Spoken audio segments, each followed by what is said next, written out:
Ticket নয়, কাজ দিয়ে বেহেশতে যাব এমন মন্তব্য করেছেন বিএনপি মহাসচিব এবং স্থানীয় সরকার মন্ত্রী মির্জা ফখরুল ইসলাম আলমগীর। সকালে ঠাকুরগাঁওয়ে খাল খনন কর্মসূচি উদ্বোধন করতে গিয়ে কথা বলেন বিএনপি মহাসচিব। তিনি বলেছেন, কিছু নেতা বের হয়েছে বেহেশতের টিকিট দিচ্ছে, কিন্তু আমরা কাজ দিয়ে ইবাদত দিয়ে বেহেশতে যাব।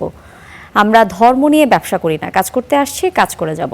ফখরুল ইসলাম আলমগীর আরও বলেছেন, বেহেশতের কথায় না ভুলে হালাল রুজি নিয়ে সবসময় চিন্তা করবেন। আপনার রুজিটা যাতে হালাল হয়, কোনো অবস্থাতেই মব সহ্য করা হবে না বলেও মন্তব্য করেছেন তিনি। যুদ্ধ লাগছে আপনার যে ইরান আর আমেরিকা ইসরায়েলে, তাদের সাপ্লাই কম।